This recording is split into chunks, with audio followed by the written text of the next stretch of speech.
Je suis très heureux d'être parmi vous ce matin, en particulier parce que je vais pouvoir apaiser ma conscience. La dernière fois que je devais venir parmi vous, j'ai annulé à cause du mauvais temps. Et Pierre m'a remplacé au pied levé, n'est-ce pas Pierre? Et j'ai reçu un courriel il y a quelque temps me disant on a eu un prédicateur qui s'est décommandé. Est-ce que certains pourraient répondre en acceptant de venir remplacer? Alors donc aujourd'hui, je remplace et j'apaise ma conscience devant vous. Je suis très heureux d'être parmi vous. En fait, ça fait déjà quelques fois que j'ai eu ce privilège de venir enseigner ici. Et je suis très heureux, d'autant plus que j'ai des liens qui remontent à plusieurs années avec l'église de Drummondville. J'ai connu certains de vos pasteurs et en particulier, nous étions très amis avec François, qui est venu aussi vous aider pendant quelques temps. Et Hélène, la femme de François Picard, était à l'école biblique à Paris avec mon épouse et moi lorsqu'on a étudié. Alors, ma femme, c'était la première Québécoise à l'époque qui est venue étudier à Nogent-sur-Marne, à l'école biblique.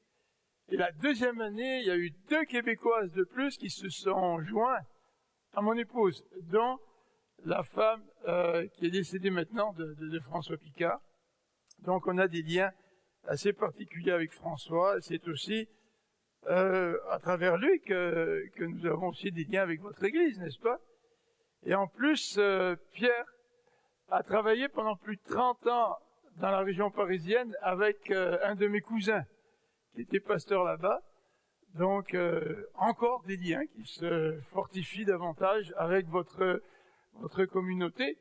Et c'est intéressant parce que quand j'arrive ici, il y a plein de gens qui me disent bonjour, puis c'est comme si on s'était vu tout le temps, tu sais. Même si je me rappelle pas toujours de tous les noms, de tous les prénoms, mais je suis vraiment très content de vous revoir et d'avoir l'occasion d'amener la parole de Dieu ce matin, en particulier à l'occasion d'un baptême. Et à notre église, dimanche dernier, on a eu quelques baptêmes, mais je prêchais à l'extérieur. Mais là, le Seigneur, c'est comme s'il m'a donné l'occasion d'assister à un baptême, de rattraper ce que j'ai manqué dimanche dernier. Alors je suis d'autant plus content d'être avec vous ce matin. Dans notre monde, en général, nos contemporains n'aiment pas des gens qui sont trop convaincus. Quand vous êtes convaincu, vous donnez l'impression d'être trop dogmatique. Et souvent, quand on présente l'Évangile avec conviction, parce que nous aimons notre Seigneur, l'impression que nos auditeurs ont, c'est que nous sommes trop dogmatiques. Et pourtant, le Seigneur, dans sa parole, ne laisse pas planer l'équivoque, surtout dans la manière dont il se présente. Jésus se présente comme jamais personne d'autre ne s'est présenté. Et j'aimerais prendre une de ces paroles ce matin pour notre méditation. Cette parole fait partie d'un ensemble qui se retrouve dans l'évangile de Jean. Et on appelle cet ensemble de paroles les 7 « je suis ». Vous vous rappelez les 7 « je suis » de Jean dans l'Évangile. Et remarquons la manière dont Jésus parle. Il dit tout d'abord dans sa première parole « Je suis le pain de vie ». Intéressant, il ne dit pas « je suis un pain ». La deuxième parole que Jean nous rapporte, c'est celle-ci « Je suis la lumière du monde ». Non pas une lumière, il est la lumière du monde. Une autre expression de Jésus qui fait partie de cet ensemble, c'est la parole qui nous dit « Je suis la porte ». Vous savez ce que c'est qu'une porte? Ça sert de passage. Et Jésus ne nous dit pas « Je suis une porte ». Il nous dit « Je suis la porte ». Dans Jean 10, le texte que nous avons évoqué tout à l'heure, Jésus nous dit, je suis le bon berger. Il y en avait des bergers à l'époque de Jésus. Mais Jésus nous dit, il n'y en a pas d'autres. Je suis le bon berger. Et il nous explique dans Jean 10 pourquoi il est le bon berger. Parce qu'il donne sa vie pour ses brebis. Les autres sont des mercenaires. Des gens qui sont payés pour garder les brebis. Et qui parfois prennent la fuite devant un danger éventuel. Mais Jésus continue en nous disant dans Jean 11, « Je suis la résurrection et la vie. » Ouais, déjà, les paroles de Jésus sont assez absolues, mais Jésus nous parle de résurrection. À nous, les hommes, qui n'avons jamais témoigné d'une résurrection de qui que ce soit. Jésus qui prétend être la résurrection et qui prétend être la vie. Ces paroles jurent par rapport aux paroles de tous les grands personnages de l'histoire. À part Jésus, il n'y a personne qui a parlé comme ça. Et Jésus ajoute aussi, au chapitre 14, « Je suis le chemin », pas un chemin, la vérité, pas une vérité, et aussi la vie. Et la dernière de ces 7 paroles, c'est celle-ci, « Je suis la vigne ». Jésus reprend ce sujet de la vigne qui nous est déjà présenté dans l'Ancien Testament, qui établit souvent un rapport avec le peuple de Dieu, mais Jésus, c'est la vigne par excellence, n'est-ce pas? C'est celui qui a été fidèle à Dieu. C'est celui qui a donné sa vie pour nous, mais c'est celui qui est le Fils par excellence, le Fils de Dieu, contrairement au peuple d'Israël, qui n'était pas la bonne vigne que Dieu aurait aimé avoir. Donc voilà un petit peu en guise d'introduction, le contexte dans lequel se trouve le passage que nous allons lire. Mais je voudrais donner quelques petits détails supplémentaires en rapport avec le contexte de Jean 14, verset 6. Au début du chapitre 13, vous le savez, c'est en quelque sorte un testament de Jésus. Il va être arrêté, ça s'en vient là. Il le sait. Et c'est comme s'il communiquait ses dernières volontés à ses disciples. Et ce passage, qui s'échelonne sur plusieurs chapitres, commence par cet épisode où Jésus lave les pieds de ses disciples dans Jean 13, vous vous souvenez? Et le passage que nous allons lire ce matin vient donc tout de suite après cet épisode. Et au chapitre 5 de Jean 14, nous avons une question que Philippe pose après que Jésus leur ait parlé au verset 1. Alors, je vous invite à lire avec moi Jean 14, verset 1 et les versets suivants. Jean 14, verset 1, Jésus dit que votre cœur ne se trouble point. Il y a de quoi se troubler. Quand Jésus dit que quelqu'un parmi vous va me livrer, tu sais, il y a quelque chose qui s'en vient là, même si les disciples n'ont pas tout nécessairement pleinement compris, il y avait des occasions d'être inquiets, tu sais. Et plus les événements ont déboulé, plus les disciples avaient l'occasion d'être inquiets, et au point où ils ont même abandonné Jésus lorsqu'il s'est fait arrêter. Mais Jésus, au verset 1er, leur dit que votre cœur ne se trouble pas, ayez foi en Dieu, ayez aussi foi en moi. Dans la maison de mon Père, il y a beaucoup de demeures. Si ce n'était pas vrai, je vous l'aurais dit. En effet, je vais vous préparer une place. Lorsque je vous aurai préparé une place, je reviendrai et je vous prendrai avec moi, afin que vous soyez, vous aussi, là où je suis. Mais vous en connaissez le chemin. Et voilà que nous avons la question de Thomas. Thomas lui dit, « Seigneur, nous ne savons même pas où tu vas. Comment pourrions-nous savoir par quel chemin on y parvient ?» La question du chemin, c'est une question cruciale. C'est quoi le chemin que je dois prendre dans la vie? Dans quelle direction devrais-je aller? Et Thomas pose la question à Jésus très clairement, comment pourrions-nous savoir par quel chemin on y parvient? Par quel chemin on parvient à la maison du Père, puisque Jésus vient de parler de la maison du Père. Jésus s'en va pour préparer une place à ses disciples. Et il dit, je vais revenir, puis je vais vous amener là avec moi. Et Thomas, évidemment, voudrait bien connaître par quel chemin on y parvient. Et c'est dans ce contexte que Jésus lui répond au verset 6, « Moi, je suis le chemin, la vérité et la vie. Personne ne va au Père, à Dieu le Père, sans passer par moi. Si vous me connaissez, vous connaîtrez aussi mon Père. Et maintenant, déjà, vous le connaissez et vous l'avez même vu. Et ça, ce sont des paroles qui sont au cœur du christianisme. Parce que Jésus a même dit que la vie éternelle, c'est de connaître Dieu. Donc, c'est possible de connaître Dieu. Et la question de Thomas est pertinente. Comment arriver jusqu'à Dieu? Comment pouvoir connaître ce Dieu? Et Philippe, au verset 8, intervient. Il dit, « Seigneur, montre-nous le Père, et cela nous suffit. » Alors, je pense que Karine voulait connaître le Père, et c'était pas la seule. Et ça ne sera pas la dernière non plus. Bien des êtres humains ont soif de connaître le Père. En fait, la plupart des êtres humains ont besoin de connaître Dieu, mais ne le réalisent pas vraiment. Ils ont besoin de connaître le chemin, la vérité et la vie. Ils ont besoin de connaître le Père. Ils ont besoin de connecter de nouveau avec le Père. Hier, avant de me coucher, j'ai ouvert la télévision et il y avait un film sur un homme qui venait de découvrir son Père. Qui venait de découvrir que celui qui l'a élevé n'était pas vraiment son Père.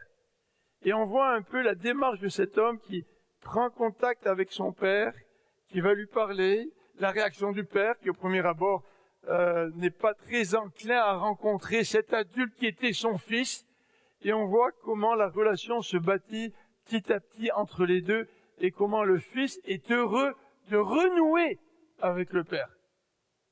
En fait, nous avons tous besoin, entre guillemets, de renouer avec notre Père céleste. Alors, dans le contexte de ce passage, nous venons de voir les 7 « je suis » de Jésus, ego eimi, je suis. Et dans ce verset 6, Jésus nous dit, moi, je suis le chemin, la vérité et la vie. Le moi est important parce qu'il est dans l'original. C'est-à-dire que quand on traduit le moi, c'est parce qu'on veut mettre l'accent sur la personne qui parle.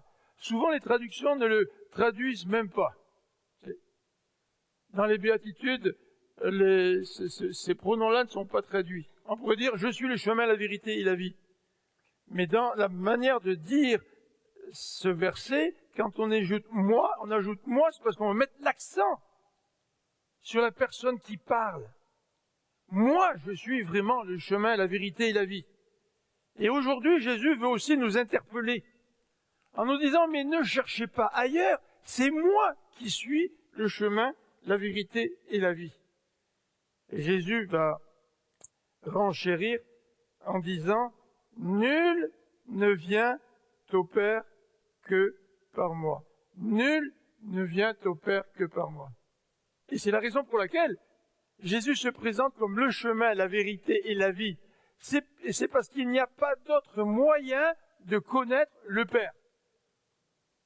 Et malheureusement, la quête de l'être humain consiste à accomplir toutes sortes de bonnes œuvres pour essayer d'aller à la rencontre du Père, pour essayer de connaître Dieu.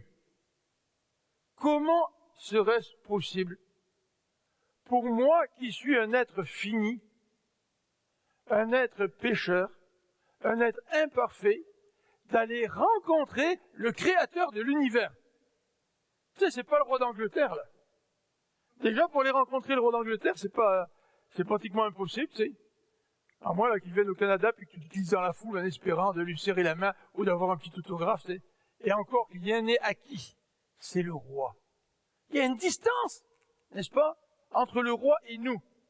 N'y aurait-il pas encore une plus grande distance entre le créateur de l'univers, qui est éternel, qui est 3 fois saint, qui est parfait, et nous? Quelle folie de penser que par mes efforts, je peux arriver jusqu'à Dieu. Et c'est la raison pour laquelle Jésus nous dit, il n'y a qu'un seul chemin, il n'y a qu'une seule vérité, il n'y a qu'une seule manière d'obtenir la vie, c'est par moi. Alors cet enseignement de Jésus heurte nos contemporains. Or Jésus était peut-être un fanatique, il avait tellement de convictions qu'il allait peut-être certainement trop loin. Alors regardons un petit peu ces trois termes que Jésus utilise. Je suis le chemin, la vérité et la vie. Et regardons ensemble pourquoi c'est vrai. Pourquoi c'est vrai? Pourquoi les prétentions de Jésus tiennent la route? Et pourquoi nous sommes insensés si nous ne reconnaissons pas cela? Même si la société a tendance à rejeter ceux qui ont des convictions trop fortes, trop solides. Je suis le chemin. Est-ce qu'il y a plusieurs chemins? Y aurait-il plusieurs chemins dans la vie? Bien, c'est ce que les gens croient aujourd'hui. Les gens nous disent, oh non, il y a plusieurs chemins. De toute façon, il faut être ouvert aujourd'hui. Il y a plusieurs chemins pour aller jusqu'à Dieu. Mais en fait, même si le dicton nous dit, tous les chemins mènent à Rome. Est-ce que c'est vrai que tous les chemins mènent à Rome? C'est peut-être vrai que ce matin, j'aurais pu venir en Drummondville en passant par Gatineau puis par Québec. Mais imaginez-vous à quelle heure j'aurais dû partir. En fait, il n'y a qu'un seul chemin qui va me mener droit à Drummondville. Mais nos contemporains pensent qu'il y a plusieurs chemins. Et ça fait leur affaire de croire qu'il y a plusieurs chemins. Parce que s'il y a plusieurs chemins, tu dois exercer ton choix, ta liberté, pour pouvoir prendre le chemin que tu veux. Et comme on l'a entendu dans le témoignage de Karine, c'est vrai que souvent l'être humain croit en sa propre indépendance, à sa propre faculté de prendre ses propres décisions. Et on veut appliquer ça à la possibilité de connaître Dieu. Jésus nous dit, il n'y a qu'un seul chemin. En fait, dans les Actes des Apôtres, on nous dit qu'il n'y a qu'un seul nom par lequel nous puissions être sauvés. Vous savez, quand ça fait notre affaire, on croit qu'il n'y a qu'une seule solution. Mais quand ça ne fait pas notre affaire, nous faisons appel à la possibilité de prendre toutes sortes de chemins et prendre celui qui nous intéresse le mieux. Hier, on a eu une élection. Il y a eu plein d'élections ce temps-ci. Je ne sais pas si vous avez suivi cela un petit peu pour savoir qui allait être élu le chef du Parti libéral. Quand vous choisissez un chef dans un parti, c'est parce que vous croyez que cette personne va être la meilleure pour guider le parti vers le pouvoir. Vous ne choisissez pas quelqu'un en pensant, de toute façon, il y aurait plusieurs personnes qui auraient les mêmes capacités, les mêmes talents. Choisir un, choisir l'autre, c'est la même affaire. C'est pas ça que vous dites. Vous croyez qu'il y a un seul leader qui est le meilleur et vous faites un choix en conséquence. Et Jésus nous dit, si tu veux aller au Père, il n'y a qu'une seule personne qui peut t'amener au Père.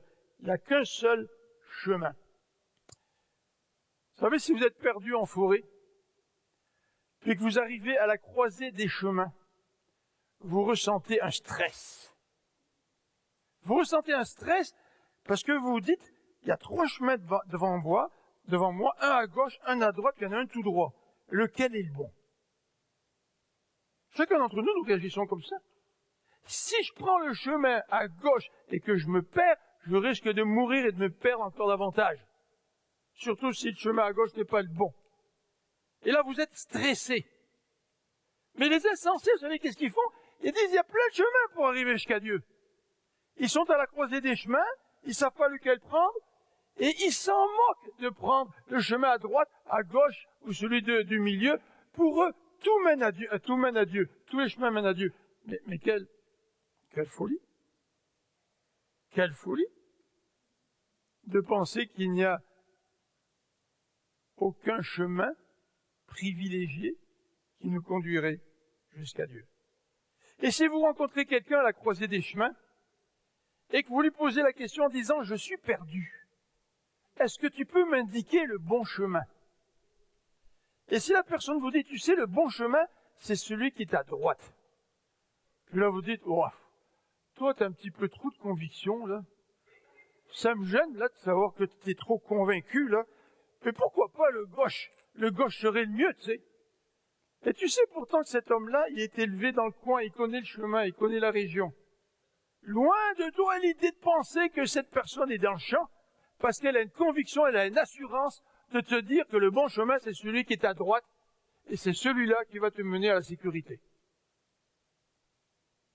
Et se pourrait-il qu'il en est ainsi dans le domaine spirituel? Se pourrait-il que dans le domaine spirituel, il n'y ait qu'une personne qui connaisse le chemin, et plus que cela, qu'il n'y ait qu'une personne qui soit le chemin pour arriver jusqu'à Dieu? Comment Jésus est-il le chemin? Alors Jésus va répondre à la question de Thomas au verset 5. Comment pourrions-nous savoir par quel chemin on y parvient jusqu'à Dieu, jusqu'à la maison céleste? Eh bien, la question de Thomas et la question de Philippe, par la suite au verset 8, révèlent le même intérêt. Seigneur, montre-nous le Père et cela nous suffit. Alors Philippe, il va un petit peu plus loin que juste connaître le chemin. Lui, il veut voir le Père. Vous savez que le christianisme, c'est extraordinaire, parce que c'est bien plus qu'une religion. Le christianisme, c'est que tu connais Dieu. Et tu connais Dieu parce que Dieu vient habiter en toi par le Saint-Esprit. Ça, c'est extraordinaire, connaître Dieu. Et Philippe avait bien compris, hein. Moi, je veux connaître Dieu, je veux, Seigneur, que tu me montres le Père. Le christianisme, c'est Dieu qui se montre à toi. C'est pas une religion. C'est une relation avec le Seigneur. Dieu vient habiter, Dieu le Père vient habiter dans ton cœur. Et Jésus répond en Philippe en étant stupéfait. Jésus, il est stupéfait de la question de Philippe. Quoi? Lui répond Jésus au verset 9. Après tout le temps que j'ai passé avec vous, tu ne me connais pas encore, Philippe?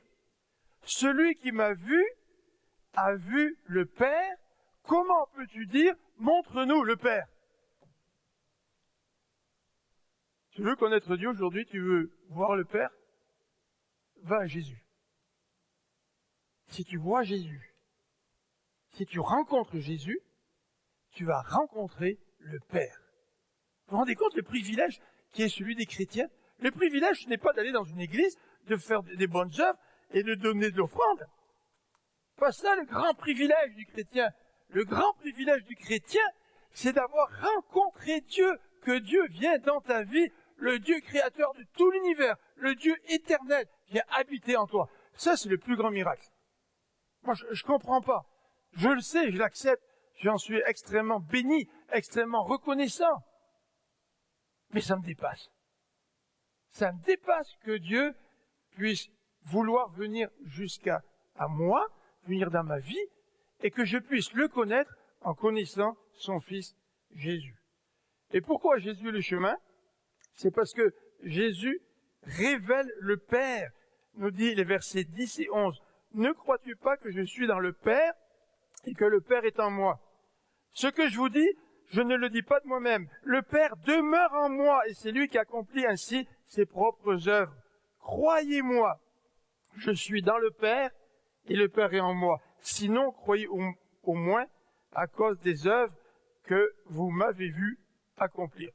Je ne sais pas quelle est la relation avec votre père, mais Marie-France, mon épouse, pour son anniversaire, lorsqu'elle a eu 104 ans, non, c'est pas vrai. Non, mais elle utilise une crème pour rajeunir son visage, c'est pour ça. Elle a reçu en cadeau un petit écran, on peut mettre des photos dedans.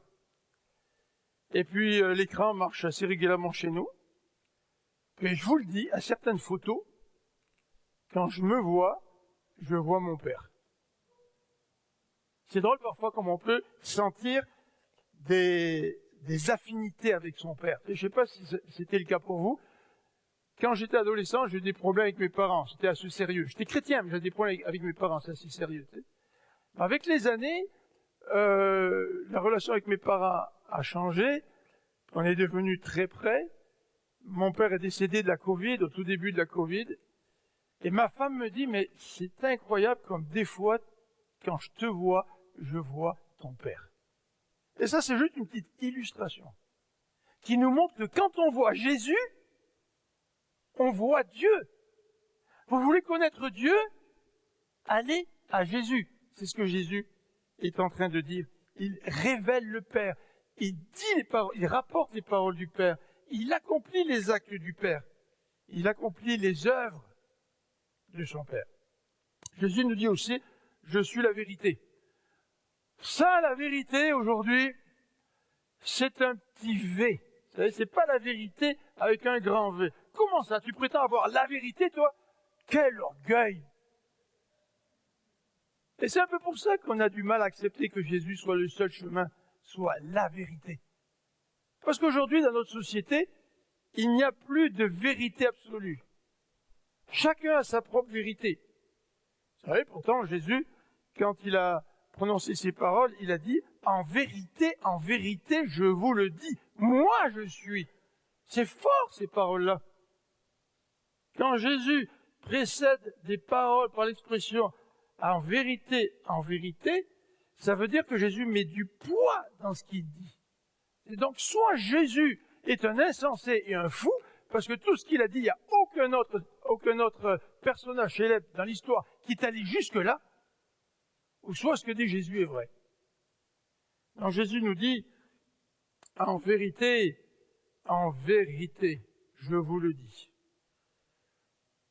À l'époque de Jésus, on avait aussi de la difficulté à croire à la vérité. Lorsque Jésus s'est présenté devant Pilate et qu'il lui parle de vérité, Pilate lui dit, « Ouais, mais c'est quoi la vérité, tu sais? Chacun a sa propre vérité. Tu as ta vérité psychologique en fonction de ce que tu ressens. Tu as ta vérité politique selon les objectifs que tu as ou tes intérêts. Tu as ta vérité dans le domaine des affaires selon l'argent que tu veux faire. Tu sais. Chacun a sa vérité aujourd'hui. En fait, les gens ont tellement leur propre vérité que tu ne peux pas vraiment te confier dans la vérité des autres. En fait, tu peux te faire avoir. Tu sais. C'est là où nous en sommes aujourd'hui. Pourtant, il y a encore dans ce monde des domaines où la vérité, avec un grand V, est super importante. Si vous êtes scientifique, vous cherchez des vaccins, vous cherchez des remèdes. Lorsque vous découvrez un remède, et que si vous êtes malade, on vous propose le remède, ben vous dites, ok, docteur, ça c'est ta vérité. Moi, je suis pas très enclin à suivre la prescription que tu voudrais me donner. Moi, j'ai d'autres vérités. Vous savez. Et malheureusement, il y a des gens qui meurent parce qu'ils n'acceptent pas la vérité. Et malheureusement, si tu n'acceptes pas Jésus comme étant le chemin, la vérité et la vie, tu seras pour l'éternité séparé de Dieu. C'est ça ce que la Bible dit.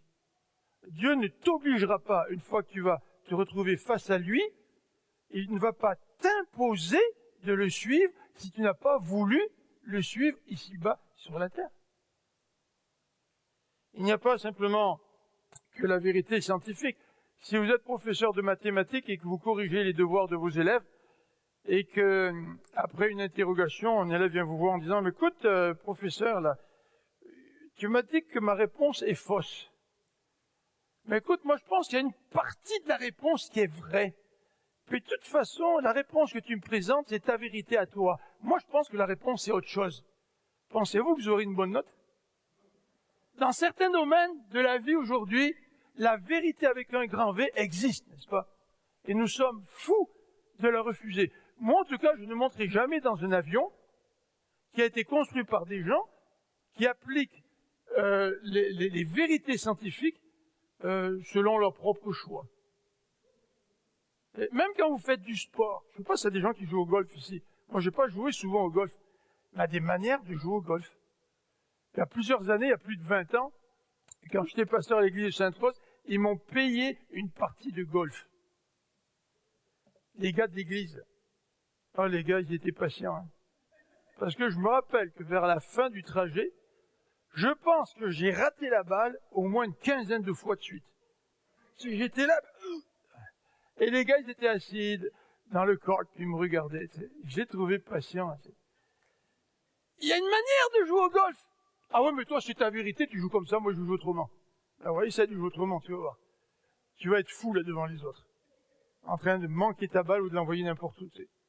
Il y a des domaines où la vérité est encore importante aujourd'hui. Et c'est le cas dans le domaine moral. C'est le cas dans le domaine religieux. Et dans ces deux domaines, nos contemporains refusent qu'il y ait une vérité avec un grand V. Pourtant, Dieu nous a laissé une carte pour que nous puissions nous comporter en société, pour vivre heureux, pour vivre épanouis, pour vivre dans un monde où tout le monde est épanoui. Mais nous refusons la carte parce que nous croyons que la vérité de Dieu n'est qu'un choix optionnel. Que ça soit dans le domaine moral ou même dans le domaine religieux. C'est la raison pour laquelle notre monde va vers la faillite dans ces deux domaines. Comment Jésus est-il la vérité? Jésus est la vérité. Comme on l'a dit tout à l'heure, il l'a dit, en vérité, je vous le dis. Vous savez que Jésus est la vérité parce que la vérité, elle peut être connue avec un grand V. Et la vérité, quand on la connaît, elle nous affranchit. Autant dans les relations interpersonnelles, souvent nous cachons des choses. Tu sais. Et à un moment donné, nous nous disons, c'est assez là, il y a un conflit là, je vais y dire la vérité. Peut-être qu'il y aura des conséquences, mais je vais y dire la vérité. Puis je me suis trompé, je vais lui causer du tort, je vais confesser la vérité. Mais comment vous sentez une fois que vous avez confessé la vérité? Autant vous vous sentez mal avant de parler, qu'après avoir parlé, puis que vous recevez le pardon de la personne, vous vous sentez libéré. Et Jésus nous dit que la vérité, on peut la connaître et elle nous affranchit. Dieu nous affranchit de notre péché. Dieu nous affranchit de nos fautes. Dieu nous affranchit de nos banqueroutes. Et il nous donne la liberté. La vraie liberté vient quand tu reconnais la vérité. Et ne t'y trompe pas. Si tu ne reconnais pas Jésus comme étant la vérité, tu ne connaîtras jamais la liberté que Jésus veut t'offrir. D'ailleurs, Jésus nous dit aussi que la parole de Dieu, elle est la vérité. Elle est la vérité. Ta parole est la vérité, nous dit Jésus.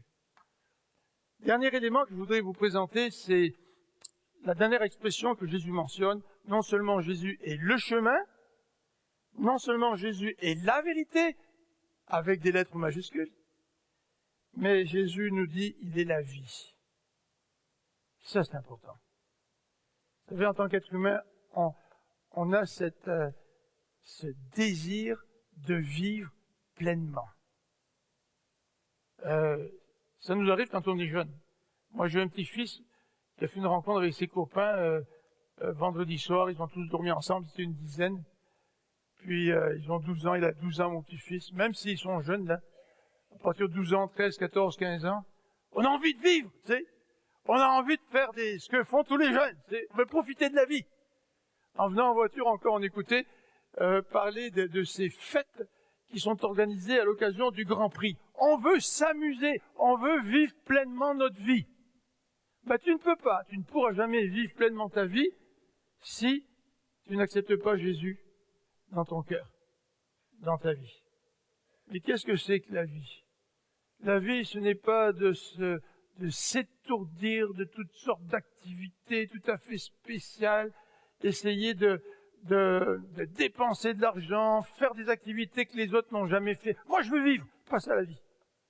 Parce que ces événements-là te donnent un lendemain qui te laisse un goût dans la bouche, des fois un goût amer. Qu'est-ce que c'est que de vivre? Connaître la vie, nous dit Jésus, c'est de connaître Dieu. La vie éternelle, dit Jésus, c'est de connaître Dieu. Vous vous rendez compte? Est-ce que vous aimez le sport? Est-ce que vous aimez le show business? Est-ce que pour vous, l'événement extraordinaire dans votre vie serait de rencontrer votre héros? De prendre un selfie avec lui ou avec elle? D'avoir une signature? Est-ce que c'est ça, ce à quoi vous aspirez? Mais si j'avais la possibilité de connaître non pas un chanteur, non pas un héros sportif, mais le créateur de l'univers. Qu'est-ce que ça serait, les amis? C'est ça la vie éternelle. C'est de connaître Dieu. Et Jésus le dit, la vie éternelle, Dieu nous la donne, et Jésus nous la donne en abondance. Alors, vous voyez les termes comme ils sont forts, là. La vie dont Jésus parle, c'est d'abord une vie éternelle. Ce n'est pas des petits plaisirs momentanés, très excitants, qui créent de l'adrénaline, et après ça, tout retombe. D'abord, la vie que Dieu nous donne, c'est une vie éternelle. Et c'est pas une vie éternellement plate. C'est une vie éternelle qui est en abondance. Vous vous rendez compte? En abondance. Vous avez mangé tout à l'heure, je suppose qu'il y aura mangé pour tout le monde. On pourra dire que dans l'église du Drummondville, la nourriture après le service, elle est en abondance. C'est un signe de plénitude, l'abondance. Est-ce que vous aimeriez connaître une vie en abondance? Une plénitude. Bien, c'est ce que Jésus nous propose. D'ailleurs, Jésus nous dit dans Jean 10, « Je suis venu pour vous donner la vie éternelle, je vous la donne en abondance, parce que moi, je suis le divin berger, et qu'il n'y a que moi qui puisse vous donner à vous, mes brebis, la vie à laquelle vous aspirez. » Est-ce que tu crois que Jésus est celui qui peut te donner la vie en abondance? Comment Jésus est-il la vie? Et comment donne-t-il la vie? Dans le verset 11, emploie une expression très claire. « Croyez en moi ». Est-ce que tu crois en Jésus? Vous allez me dire, c'est bien ce qu'il dit Philippe, là, mais ça s'applique à ceux qui ne connaissent pas Dieu, ça. Moi, je le connais, Dieu, j'ai été baptisé il y a X nombre d'années. Mais peut-être que tu as exercé la foi pour venir à Dieu. Tu as exercé la foi pour venir à lui. Mais est-ce que tu continues à exercer la foi dans ta marche quotidienne avec Dieu? Vous savez, il y a des gens qui commencent par la foi et qui continuent par les œuvres. Et ils veulent plaire à Dieu, puis ils veulent gagner leur salut. Puis ils en font des œuvres, au point où ils sont écrasés par leur marche chrétienne. Est-ce que tu continues à croire, même après l'avoir accepté il y a des années, que Jésus est encore le chemin, est encore la vérité, est encore la vie, et que tu dois venir au Père encore par lui, même maintenant dans ta vie chrétienne? Abandonne-lui tout ce que tu retiens. Par la foi, tu peux venir à Jésus. Karine nous l'a dit, elle a cru à un moment donné. Elle a cru en Dieu. Et comment Jésus est la vie? Il est la vie aussi par le Saint-Esprit. Regardez au verset 26. Le verset 26. Et on le réalise souvent après avoir accepté le Seigneur dans notre vie. Mais Jésus dit, le défenseur en justice, le Saint-Esprit que le Père enverra en mon nom, vous enseignera toutes choses et vous rappellera tout ce que je vous ai dit. Vous savez, souvent on exerce la foi en Dieu, mais on ne réalise pas vraiment que quand on exerce la foi en Dieu, il vient habiter en nous par son esprit. Mais la vie vient par la présence de l'Esprit de Dieu en nous. Est-ce que cet esprit, il vit en toi? Est-ce qu'il est attristé par ta vie? Ou est-ce que tu es conduit par l'Esprit de Dieu? Vous voyez, le verset 19 nous amène un élément encore intéressant dans ce passage qui nous est dit, « Sous peu, le monde ne me verra plus. Mais vous me verrez parce que je vis et que vous aussi vous vivrez. » Jésus est sur le point d'être arrêté, d'être crucifié, de mourir. Et Jésus est en train de dire, oh, le monde ne me verra plus, mais vous me verrez. Ça veut dire que les croyants voient Jésus vivre en eux par le Saint-Esprit. C'est pour ça que le christianisme, c'est pas un lavage de cerveau. Le christianisme, c'est Dieu qui vient en toi, il vit en toi. Et quand Dieu vit en toi, tu n'as pas besoin que quelqu'un d'autre te convainque que tu es chrétien. Tu as une preuve que Dieu te donne parce qu'il vit en toi. Et c'est la raison pour laquelle personne ne pourra éradiquer du monde les croyants. Personne n'a pu détruire l'Église. Parce que c'est Dieu qui convainc chacun de ses enfants que tu lui appartiens, que tu es à lui. Jésus, et on va terminer avec ça, nous dit « Nul ne vient au Père que par moi ». Je ne sais pas si tu cherches Dieu aujourd'hui. Peut-être tu as entendu le témoignage de Karine, peut-être que ça te remet en question, peut-être te dit oui. Et si c'était vrai tout ça, si je pouvais connaître Dieu? Bien oui, les paroles de Jésus nous le disent. Tu peux connaître Dieu. Si tu acceptes Jésus comme le chemin, la vérité et la vie. Si tu veux en fait aller au Père, tu ne peux pas y aller sans passer par Jésus. Tu ne peux pas aller au Père sans passer par Jésus. Et le texte est fort, hein? Nul ne peut aller au Père sans passer par Jésus. Est-ce que tu voudrais connaître le Père? Est-ce que tu voudrais être en communion avec le Père? Est-ce que tu voudrais que le Père et Jésus viennent habiter en toi? Est-ce que tu voudrais être en relation avec le Créateur de l'univers? C'est ça, devenir chrétien. Est-ce que tu crois que Jésus est venu sur la terre pour payer pour tes péchés, pour tes fautes? Pour que lui soit puni à ta place? Pour qu'à cause de cela, lorsque tu te présenteras devant Dieu, eh bien Jésus dira, Philippe là, Seigneur, laisse-le rentrer dans ton paradis. Moi j'ai payé pour ses fautes. Il n'a pas à payer pour ses propres fautes. Prions ensemble. Seigneur notre Dieu, nous voulons te remercier pour ce passage, pour ce baptême de Karine qui nous rappelle que tu n'as pas créé le monde comme un horloger crée une horloge et la laisse fonctionner toute seule. Non, tu as créé le monde pour pouvoir être en relation avec les êtres humains. Seigneur, merci parce que ce matin, tu nous rappelles que c'est possible de recevoir ce Dieu créateur dans sa vie, en passant par son Fils Jésus. Amen.